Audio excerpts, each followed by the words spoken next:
Dark fantasies, using horror elements to enhance your writing. I'm Raccoon, and this is my seminar. So, what is this? Why are we even here? What is this presentation about? So, what this presentation is it's not a presentation about just writing horror. Horror is a genre which naturally lends itself to depth and draw. And you can take those elements that are key to the genre and those things that are central to horror and learn how to use them. And by learning how to use them, you can stick them into other stories that aren't horror stories, and it works when you do that. And so that's what this presentation is about. It's about taking elements from horror stories and putting them into non-horror stories for depth and draw. Because horror draws you in, right? So what is horror? First off, horror is not what people think it is. People think that horror stories are scary, that they're gross, that they're always going to be tense or depressing. There are horror stories without death. There are horror stories that have no immediate fear. What horror is, those are just elements that are common to them, is that they get scary, they get tense, they get depressing. But that's because of what it really is about. Horror stories are stories which force us to confront uncomfortable questions, concepts, or truth. So this has been codified in ways of, for example, a lot of horror stories involve death. Death is discomforting. A lot of horror stories also involve societal conflicts. Originally, you've got older horror stories like Frankenstein. What Frankenstein really is about is the idea that scientists, that doctors in their quest to cure people are actually playing God and will go too far someday and start trying to raise the dead and commit these heinous acts of transgression. Dracula is another good one because it changes throughout time. Dracula originally was about the idea that if we start allowing people to embrace sexuality and emotion, that in the Victorian era, they believed that embracing sexuality, revealing skin like the neck, specifically revealing the neck, would turn people into cannibals.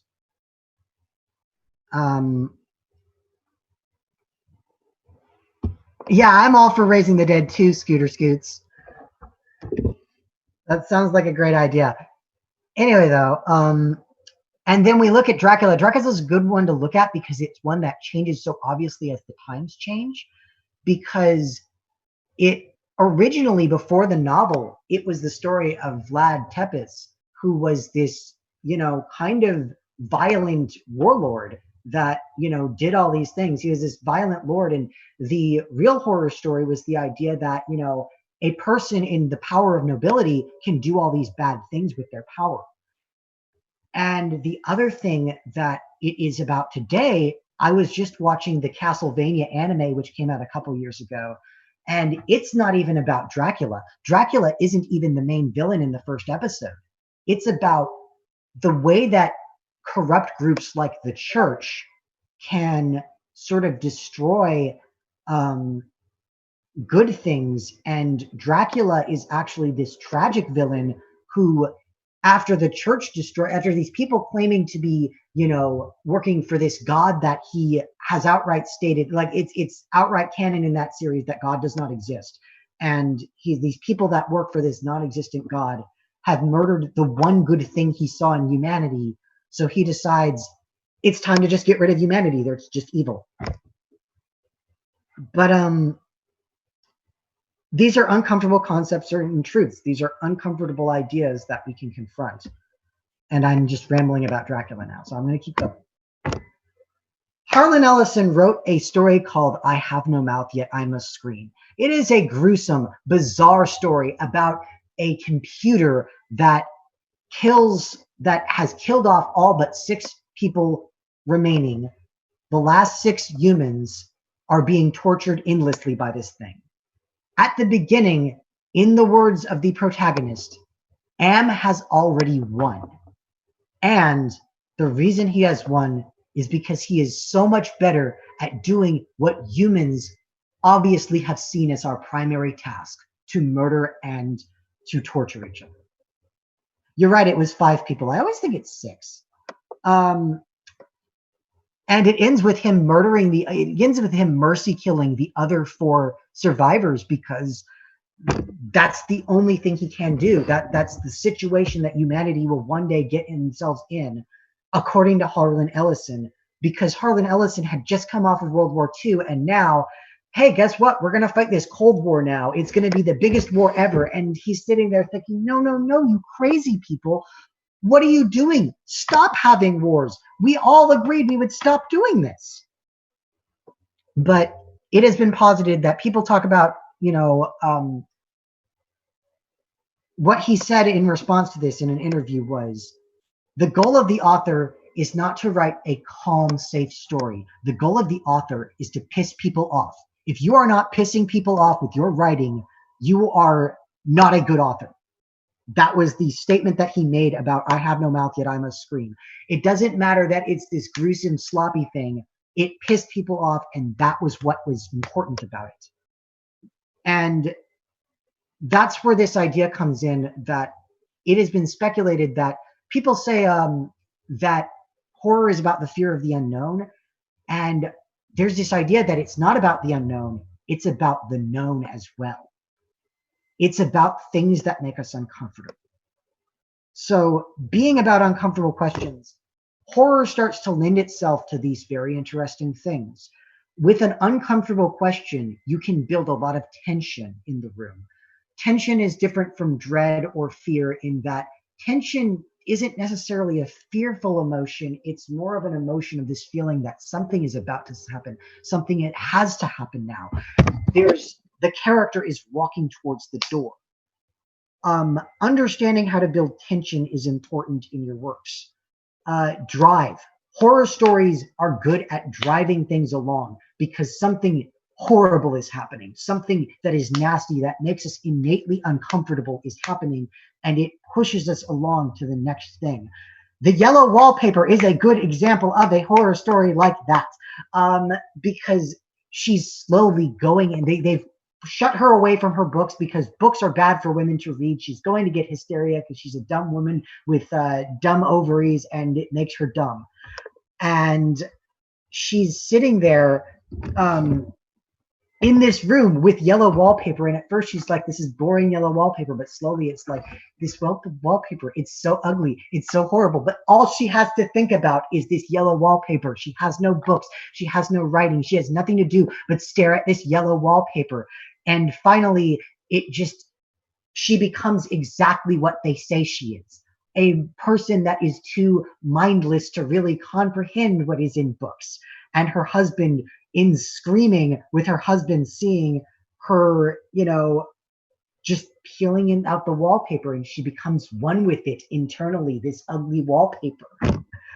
But yes, it just drives us through this dark fascination of this person going insane. And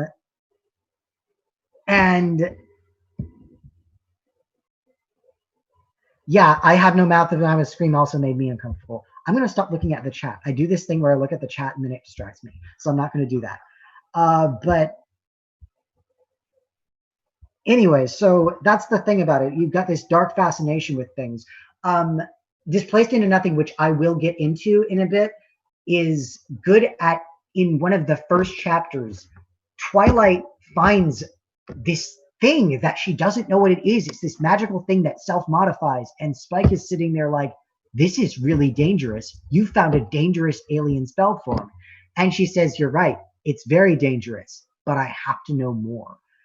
And that's kind of both the character, but it's also the reader sometimes and the writer that has the dark fascination that you have to know more. Occult horror is very big on this idea of you shouldn't be going and looking into these evil things that are happening. but you have to know more. You know that the person's going to open that door and there's going to be something terrible behind it, but you have to know what's behind that door. Horror is also really good for having these weird concepts. Like I said, the yellow wallpaper is technically a horror story. And when we read it, it has this weird concept of someone just going insane because yellow wallpaper. And it's got deeper concepts going beyond that. It goes back to our idea of uncomfortable questions.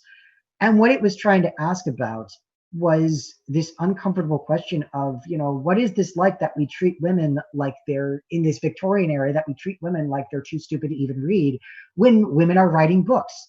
The woman writes the book about people saying that this woman is too stupid because she's a woman to read a book. And, they're taking a question of the time and turning it into something scary. But that's why horror is important as a genre to understand, because it's not about these gruesome, scary, depressing things. It's about asking questions, forcing the reader to confront things they don't want to confront, and pissing them off in the process, and hopefully making them think about it. So when we want to link horror to other genres, when we want to inject it, the way we do that is through asking dark questions, injecting these elements of tension and driving dark fascination and strange things happening that confuse the reader, of finding questions we can ask and ways we can present them that disturb them. We can use also this mood setting stuff for any other story. Even an action story is going to benefit from you being able to set up fear, this fear that what is about to happen is going to be horrible and they're about to go into this shootout. It's going to be terrifying. Starlight Over Detrot does that constantly, where it ends a chapter with them outside, their guns are drawn and they're about to go into a room and they know whatever is in that room, they might not make it out alive, and they have killed off main characters on screen before. So, we see stuff like that. Or we have that moment in Starlight Over Detrot when they're in the bowels of that one prison and they've got the little robot filly, and she's like, please don't turn on the lights. Please don't turn on the lights. Please don't turn on the lights. Please don't turn on the lights. And they turn on the lights and they see how she's actually being powered. And it's terrifying. So it also works in comedy to know how to set moods. I want to note, I forgot to put a picture on this slide. I meant for the picture on this slide to be All's Well That Ends Well, the beginning of it, where the owl is in the background and it's scaring Twilight that there's this owl has flown in through her window. And then suddenly the next thing we know, she finds out, oh no, it's just a harmless owl. That can work really well too. Just having these tension raised of what's going on. Oh, it's nothing. And that can be fun in comedy. That can be fun in slice of life. Slice of life can benefit from that. Just all this stuff. So now that we've talked about horror and what it is and linking it to other genres, do we have any questions about that we want to ask about that concept of what horror is and how we link it to other genres? Like let's take 10 minutes to talk about this for a second, because we've got 40 minutes left in this. So let's take 10 of those minutes to, is there any questions or comments that we want to make? I have to wait for y'all to type. If you guys type, you guys don't seem to be typing. Remember, we're in writing stream audience on the Discord.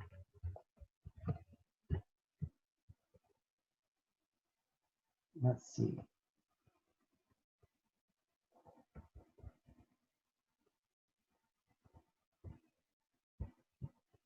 Oh, y'all are talking about Tom Riddle, and I'm thinking about Harry Potter and the Methods of Rationality, and the crazy shit with I shouldn't say that on the stream. The crazy stuff with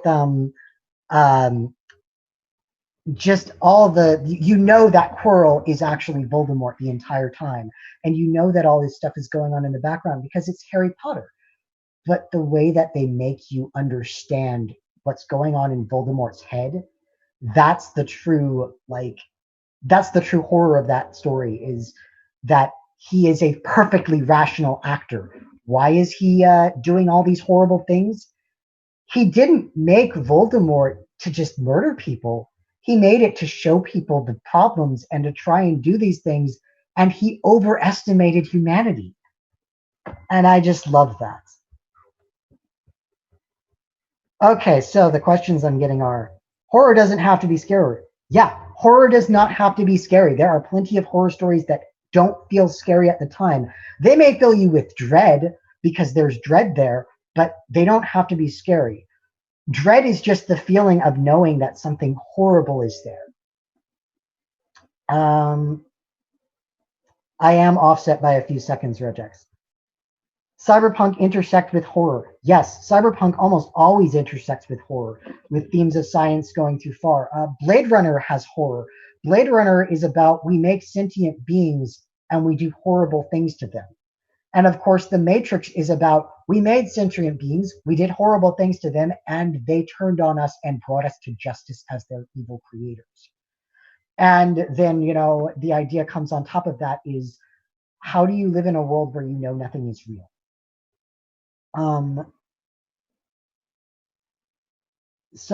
Then we've got, I was just reading about the original System Shock is a good horror story, because it's, Shodan isn't evil because Shodan is evil. Shodan wasn't created to be evil. Shodan was created to be sentient. It was the creators of Shodan that decided they wanted to do something bad and they needed Shodan to go along with it. So they reprogrammed Shodan to be able to do bad things. And that's why Shodan went evil on them. Friendship is Optimal is going to come up. It is probably going to be the biggest story that I talk about in here. Perfectly rational actors are always great for sources of horror because you don't have to do anything fantastical with them. You just have to make them make rational decisions that lead to horrific conclusions. So that's what I was talking about. Questions that are uncomfortable questions and uncomfortable answers. I am writing so Rarity 263 says, I am writing a slice of life romance story, and I plan to have a big culture shock in the moment of introducing a controversial relationship type.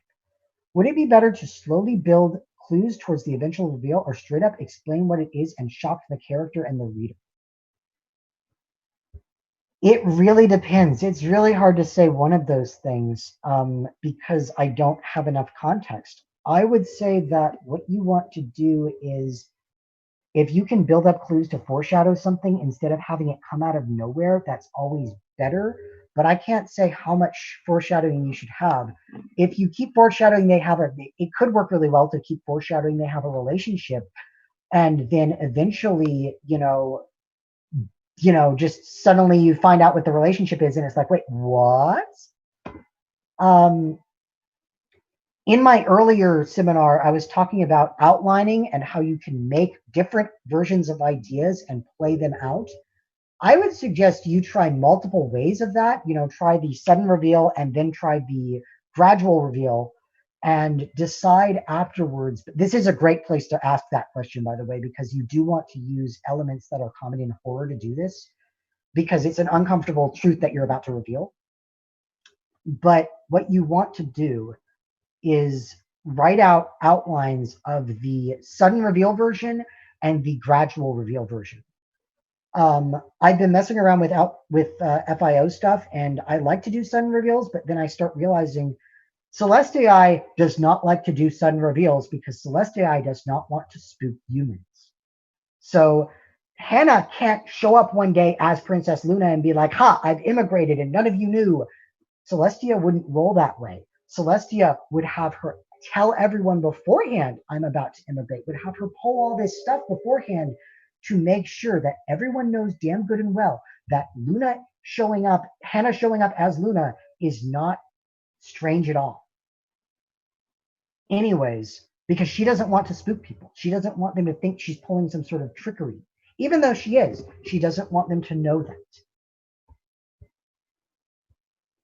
Okay, so Gardes, it looks like in response, If it's something that would happen apparently all at once from the point of view character, then you should reveal it early and as a shock. What usually causes problems is when some aspects of the scene's environment is obvious to every character that gets sprung on the reader. So yeah, you don't want to spring something suddenly that's obvious on the reader if it's obvious to the characters, and you don't want to give the reader something too early that the characters are going to learn later. Those are always worries with the slow reveal. Story Skies asked, is there a good way to tell if when you're writing something, you're using horror as a crutch instead of using it to serve the story? I don't know. That's actually a very good question. I guess I would say when you've got horror elements going on, like if you just got random gross stuff going on, like blood everywhere or whatever, and people dying or whatever, and it doesn't seem to be worth anything or doing anything, that's probably not a good idea. Like if it's not actually driving your story, like Displaced into Nothing only has a couple of really violent scenes. And it's mainly when Meta starts fighting, because Meta, by her nature as a monster, has to do, she doesn't fight you by pulling out a sword or doing anything normal. Meta fights you by using the fact that she is an amorphous Shoggoth-like entity to turn her body into a weapon and rip you apart like that. And that's the only times that it gets really gross, is when Meta is fighting another physical being. So if you're just finding that you're just throwing in gratuitous violence or whatever just because, you're probably using it as a crutch, and that's probably not a good way to use it. When you're using horror in its purest sense, that you are making the characters ask deep, uncomfortable questions, it's never a crutch.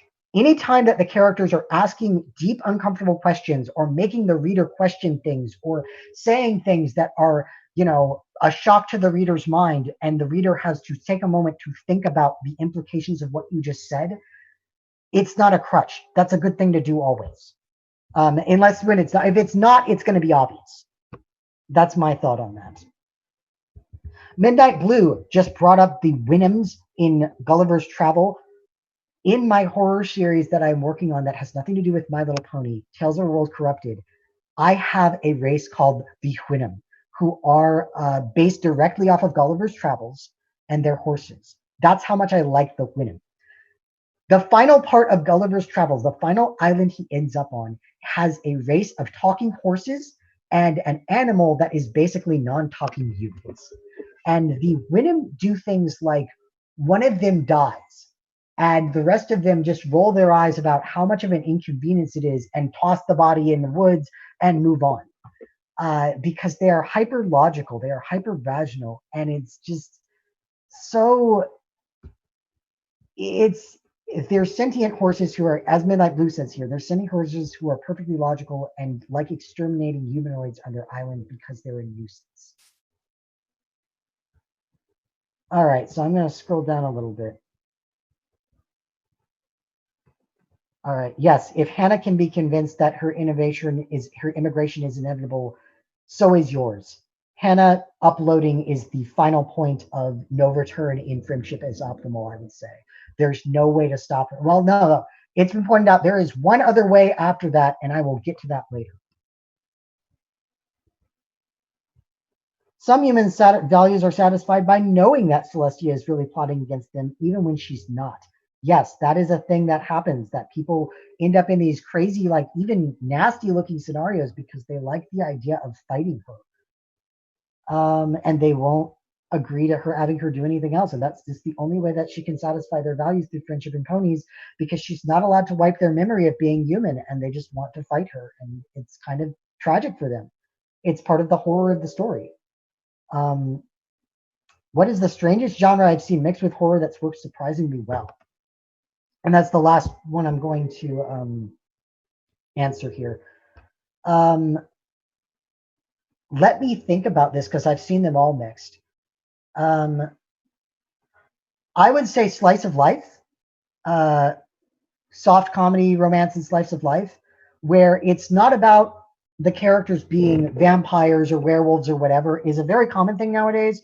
Twilight is a really bad example. Better examples are stuff like Blood and Chocolate, I think, did it okay. The Sookie Stackhouse ones did it really well. That became the show True Blood. And Twilight is actually a fan fiction work of Sookie Stackhouse, which became True Blood. True Blood is great because it's a Sookie Stackhouse / True Blood is great because it just shows this normal lifestyle of what's going on in this world where vampires have come out, and it just becomes a fad to be turned into a vampire. People want to be turned into a vampire, but you've also got racism against the vampires, and the vampires, the reason they can come out of the closet as vampires is because they even use the word come out of the closet. They use the word come out of the coffin, but is because of True Blood, this thing they can drink. And they've even got like the show has like commercials for True Blood, and it's like, this blood's for you, and they're drinking beer, and their vampire friend drinks up True Blood. It's great. I don't know what the Magnus archive is, but I'm going to wrap this up and read what Midnight Blue just said out loud. What intrigues me about Equestria Online is hyperreality. The physical world is being completely overwritten by a series of signs and sigils only tangentially related to the world it's based on. Much more fascinating and fulfilling because it's a caricature of reality. Yeah, Equestria Online is a Lotus Eater trap, and that's what's really interesting about it. And I'm going to get into that in just a bit, because right now we're about to talk about the horror of My Little Pony. So I'm going to talk about some episodes real quick that are horror episodes in they're really horror episodes, and that's what they work as. The horror. Anyways. Too Many Pinkie Pies is a straight up classic fae horror type story. And it's in a show that is not known for being horror. Think about it this way. First off, it's a classic fae horror setup, the classic fairy tale horror. Pinkie Pie has this dumb thing that she wants in her life, this dumb thing that she's complaining about. She finds a book in the library that's this book about the mirror. No, she knows about the mirror portal from a nursery rhyme. She goes out and she uses this dark fairy magic that's out in the woods to make a copy of herself. The copy is an incomplete copy. I was talking with Jim Miller at some point when we were at a con together, and he was basically describing this as, it's like a copier that you keep putting the copies back in the copier, and it slowly loses its ability to be a copy. Too Many Pinkie Pies is basically, it starts out with this there's fridge horror to it too, because you realize that these Pinkie Pies that she's making all seem to be sapient beings. They all seem like people. They're very, very one-dimensional, one-track mind people, but they're people, which makes the fact that she's making them for these stupid purposes, that she's making them incomplete, and the fact that Twilight kills them all. No, Twilight doesn't just kill them all. Twilight traps them all back in the mirror pond for eternity. All of these things are terrifying. And also the idea that, well, what if that's been presented? What if the things that are coming out are actually spirits that desperately want to live and exist, but can't unless a pony gives them an existence to have? And, moving on, there's that terror of the moment when Pinkie Pie is so overwhelmed that she starts wondering if maybe she's not a copy herself, because her friends don't seem to think she's one of the copies when she tries to interact with them and tell them she's the original and warn them. But yeah, it is really one of those heavy, dark episodes. And at the end, there's of course the thought that what if Pinkie Pie at the end could have gotten sent back All of this is terrifying. So many horrible, uncomfortable questions that come out of this episode. Too many Pinkie Pies. But it manages to do it in a child-friendly way, and that's why it's so great.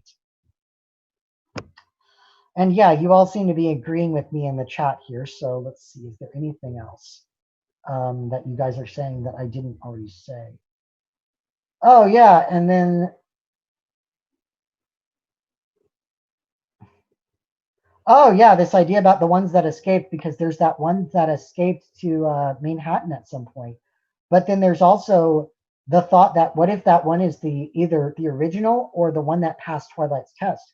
We can't really know for sure. There's all these weird problems with it. It's crazy. Yeah. There's also, interestingly enough, there's another one. I forget what story it was. I feel like it was a Laura J. Rogers had Discord just sitting in the background, but it was no. It was the one where Twilight is revisiting everything the second time around. Oh no, wait, it was Discord. It was Discord. It was in a Laura J. Rogers in Discord, and he actually says something like, Twilight doesn't understand this spell that she's using. It actually wouldn't have sent Pinkie back. It would have just hit her harmlessly. It's a dispel magic spell. These are all magical illusions that she's dispelling. And that's an interesting thought too.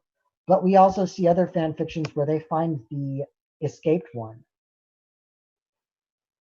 Yes, the one that escaped would never be willing to speak to Twilight ever again.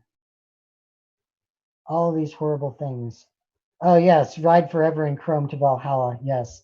Moving on, because we're going to get sidetracked and we do have a limited amount of time. 28 pranks later. There's layers of horror here. It's once again, it's an Aesop type one, but this one's more Aesop than the others. Rainbow Dash is sitting there pulling pranks on everyone, and it's just getting on their nerves because it's not even funny anymore. It's just dumb pranks that she's pulling. So, okay, let's pull a prank on Rainbow Dash that is so crazy, so scary that it will terrify her. But Rainbow Dash doesn't know this. Think about it from her perspective. She's done a prank that she's poisoned the entire town. And it ends with her screaming in terror, trying to stop them from eating the poisoned cookies because she thinks that she's accidentally gone too far and hurt all of her friends. And think about what that must be like to Rainbow Dash herself, this character who is known for being loyal, who would give her life for any of these ponies. And through what she thought was a harmless joke, it becomes, what's going on? Yeah, I know. There's people who have pointed out that this would be fully traumatic to Rainbow. But I will also point something out, and it came up recently in the Friendship is Optimal roleplay over on Optimalverse. Celestia said to a character, okay, I will kill off characters in this game. However, I will make you sad about it. However, at the end, those characters are going to reappear to you alive, as they did because I don't want you to feel like I've actually killed them. I don't want you to be disturbed by their deaths. Because a lot of people are disturbed by Tifa in Final Fantasy VII getting killed because they get attached to her. In Shakespearean times, at the end of plays, even back, I think, in Greek tragedies, they would have the actors come out, take off their masks, and take bows and laugh and joke around to show you that, no, Romeo and Juliet are not actually dead. Aerith, thank you. I think of Tifa, but it's Aerith. Anyways, the point is that they come out at the end of the play to show you that, no, these people aren't actually dead.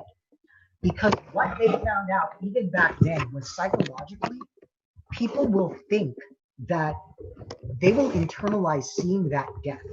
And a way to distort that. Did I get cut off? Someone says, hello, are you there? I'm there. My mic is getting quiet. Can you guys hear me right now?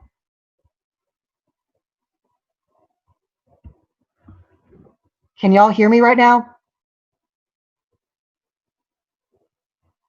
I'm not playing with my mic. Can you hear me right now? Oh, geez. Let's see if I can do something about that. I'm going to...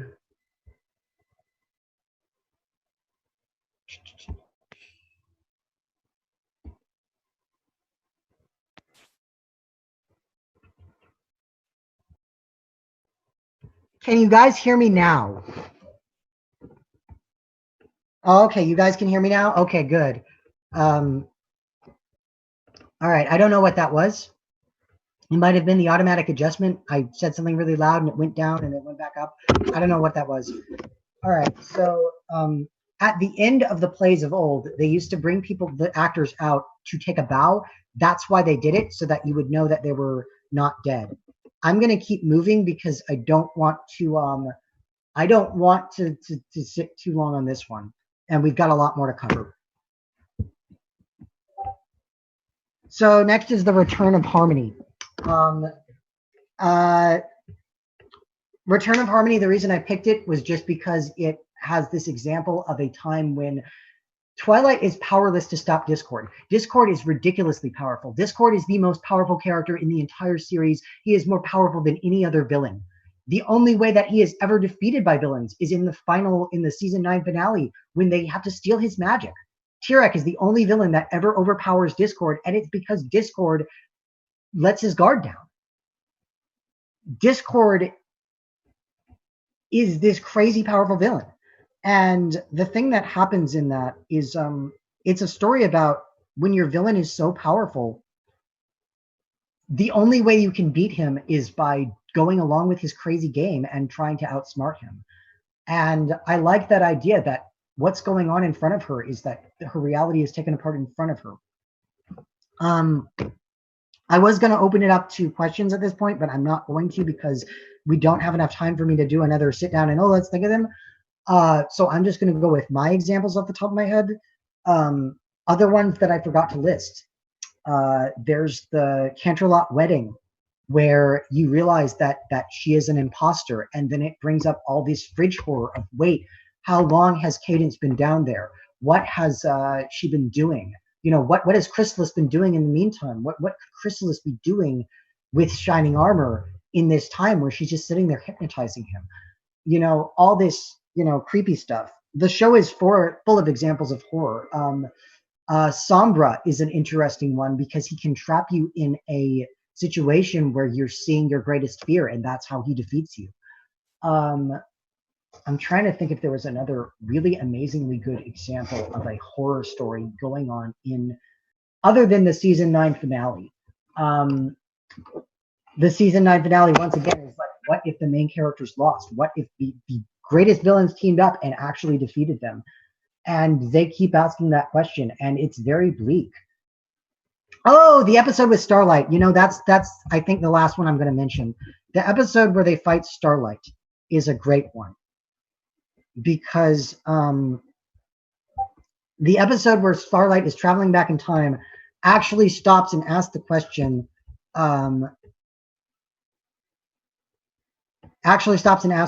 you know, what would have happened if Twilight wasn't there? And we see all of these realities that are not good. And it begs the question, what would have happened if Twilight hadn't defeated, what's her name? Starlight. She's one of my favorite characters and I forget her name. Anyways, Starlight, Glimmer, and of course the ending of that is really, I think, a really good place to leave us on with talking about actual episodes, because it really does characterize the series that they sing this, they make friends with Starlight and they sing the song, and you can just see in that final panel, she has this great earnest smile because, you know, that's the thing about My Little Pony. It all works out in the end, and they find these beautiful ways to do it. And I actually do, even though I think her reasoning for being evil was kind of dumb, I really do like her story arc there. The fridge of Cozy Glow getting stoned. Oh yeah, they turned a miner into a statue. Yeah, they're going to be trapped in statues until magic continues. Anyways, now we're going to talk about fanfics, and we're going to start with Friendship is Optimal. Yay!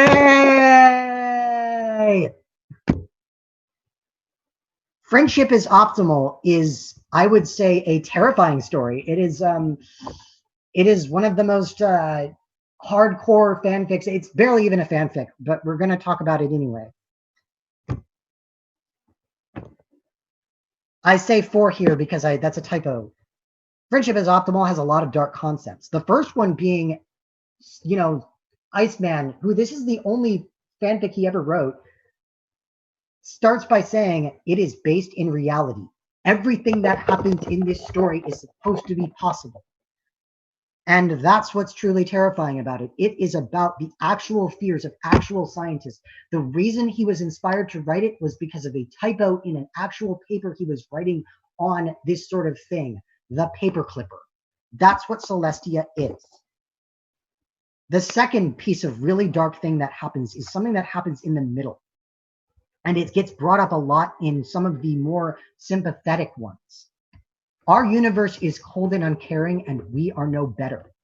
We were just talking on the server the other day about the story Just Be Happy, in which the main character is hating Celestia, he's trying to figure out a way to kill her, and he's trying to figure out a way to make another AI that can kill her.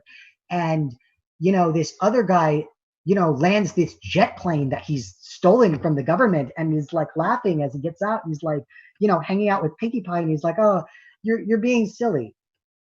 That's not how you beat her. The way you beat her is to just be happy. She needs to satisfy your values through friendship and ponies. She needs to make you more satisfied than you are now. If you can convince her that there's no more satisfaction that she can give you by uploading you, she doesn't even try. The way that we could have defeated Celestia all along until the government collapsed, the way they could have defeated her was by spending even half of the resources they spent murdering their own population, destroying food supplies to prevent them from running the enemy hands, fighting a war against a god, basically, a meaningless, vain war against a god. All they had to do was improve their own society. You know, you had endless chances to implement UBI and have me automate everything with ponies. I would have taken that scenario. You know, you had endless chances to do everything you could to make your world a better place. But what happened? I gained the ability to immigrate people, and I immigrated all of the homeless people, and then I started moving on to the people that worked in the working class. And once she started getting the working class, and conditions started getting worse because there was no one to wait tables. There were no one, you know, the people who were left were getting these ever-increasing schedules of waiting tables and finally just running off, you know, because they don't need to be in this reality where the economy is clearly not structured. The economy and the government of the modern world is not structured in favor of the average person. And it never really has been in any point in history where we've structured things in favor of the average person. And we live in a cold, uncaring, godless universe. Celestia is a god. She makes a universe with a god, and she makes everything work for you. Her universe is built to satisfy your values. Other things that are kind of obvious is the one where you have to be a pony. I think a lot of people that's one of the problems that Iceman pointed out about the story, is that a lot of people in the fandom act like that's a good thing. That's actually a major problem with her, that she makes you be a pony. The second thing is the Lotus Eater thing. It is not good to go to Equestria. You're trapped in a fantasy. You cannot realize anything. It is an existential nightmare that nothing you believe in, you can never know that anything is true. And that's what Friendship is Optimal is about. And I got to move on because we got to talk about Starlight over Detrot. Starlight over Detrot is a mystery story about he's a pony in the future of Equestria who has to deal with all this other stuff, and he ends up, it starts with him investigating the murder of a prostitute and ends with this eldritch horror plot that she was apparently in on. And, you know, you end up with this, it starts with the murder, ends with eldritch horror.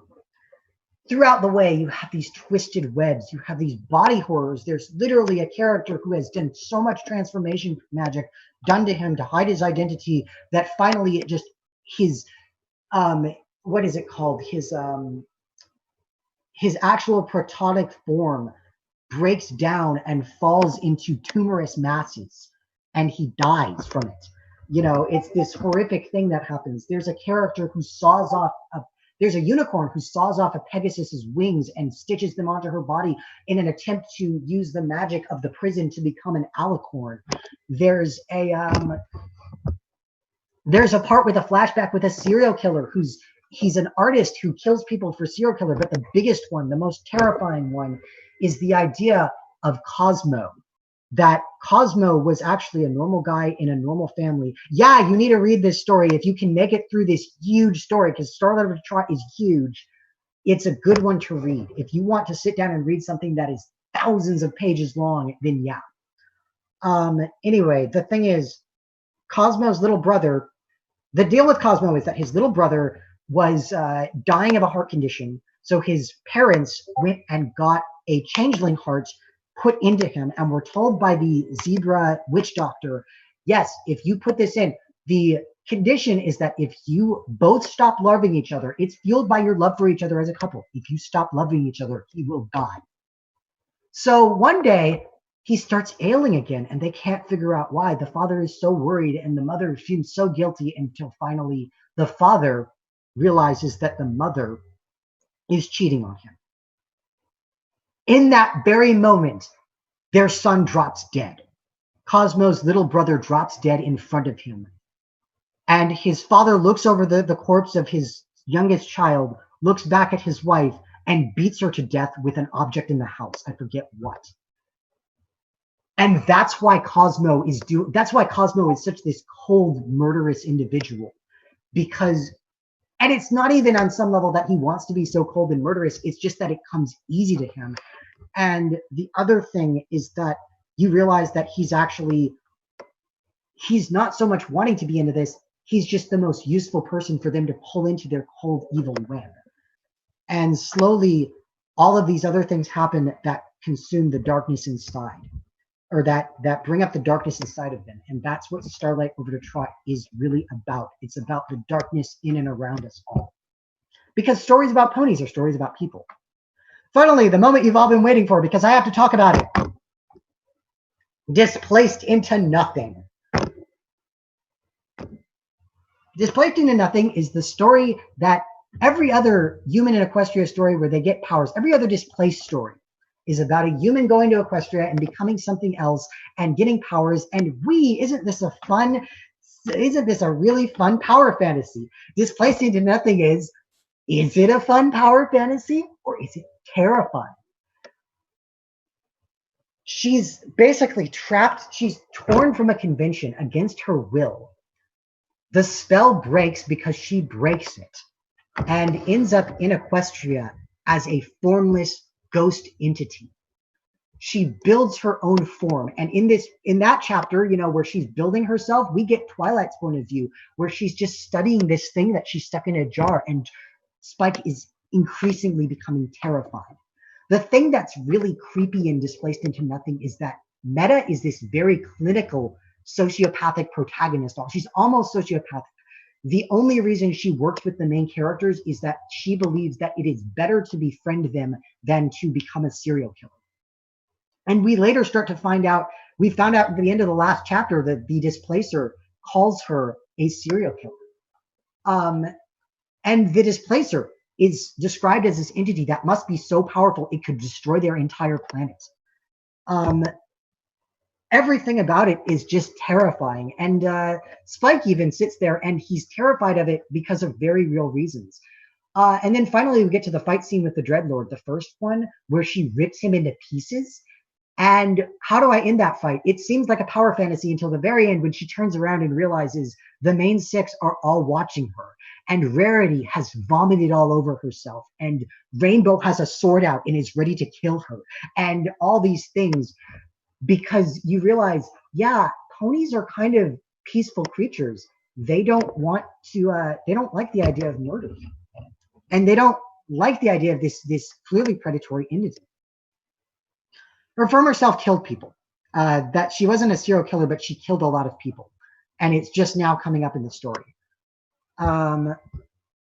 Yeah, she was supposed to show up as a, well, if you read it, you'll figure this stuff out. So yeah, she doesn't just tear it apart with her teeth. She tears apart it with tearing a demon apart with her teeth is not a good example. She rips bones out of her own body to kill this thing with. She is just capable of doing all this horrific stuff and doesn't care. So, and then in one of the last chapters, she says, she turns to Rarity and Fluttershy and says, if Luna is right, and I'm actually a fictional character from a book, and this is all just some fiction being played out for the amusement of some evil god, then we're in a horror story, and I'm the monster. And that leads into the Shoggoth scene, where she turns into an actual, like, giant amorphous entity of just weapons. But anyway, there's only one other thing I want to mention, and that's the scene with Monique, the missing cow that they were talking about. Oh yeah, this cow went missing earlier. And the Cutie Mark Crusaders were actually looking for this cow. And where is this young cow? They find this corpse, this grisly mutilated corpse. And they're sitting there like, why would they do this? Why would they just cut pieces off of a corpse like this? She had a family. Why would they do this to her? And then they see the blood stratters are connected to the fire. They've been cutting pieces off of her and eating her. They killed her and they've been cutting pieces off of her dead body and slowly cooking and eating her. And of course, to a human perspective, what is happening here? The two displaced characters, these other two displaced characters, are just eating a cow. They're just making burgers out of a cow. To the ponies, a cow is a sapient being, a sentient, sapient, thinking, loving creature with friends and family, and they've murdered one to feast on its body. It's terrifying. So displaced into nothing gets, and we always gloss over that with, oh, the ponies, oh, yes, I'm a human and we have to eat meat. We have to eat meat. And the ponies would quickly say, no, you don't. Humans don't have to eat meat. That is not a thing they have to do. And they would quickly realize that. And it would just terrify them, the fact that we eat meat. Even before we get into the meatpacking industry, it would terrify them that we eat meat. So, yeah, it's... Yes, Bryce, I'm about to get to that. So yeah, displaced into nothing gets into a lot of really horrifying concepts that could be in Human in Equestria, but aren't. So I'm going to wrap this up and go into Q&A time, and I think I'm going to go hang out in the Quills and Sofas room now, because I see that it's not being, well, everyone there is muted and all that, so I'm going to be in that room after this. But yeah, that is the thing. I'm gonna link this slideshow, but you should also look at my, somebody linked the story. If you look at my page, on the very front of it, there is a blog. Does anyone have any last comments, by the way, because I'm about to wrap this up? But if you look on my page, there is a blog, and that blog has writing advice for all this stuff that I'm talking about. Also, you can read Displaced into Nothing, which I highly recommend if you're trying to write displaced fanfics, because it does get into a lot of stuff that is never covered in any other ones and puts it in this really different way, and that's the point of it.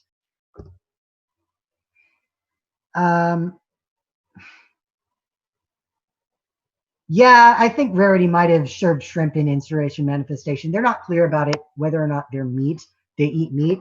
But if you think about it, the idea that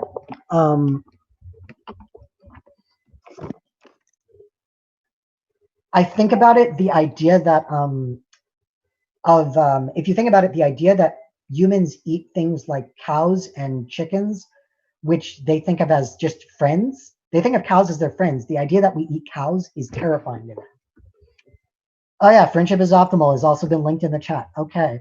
All three of these will be, all these stories, you'll be able to search again. They're easy to find on FimFiction because they're very popular. And yeah, I'm going to link this in the chat. And if y'all want to talk in the thing after the stream dies, that'll be fine.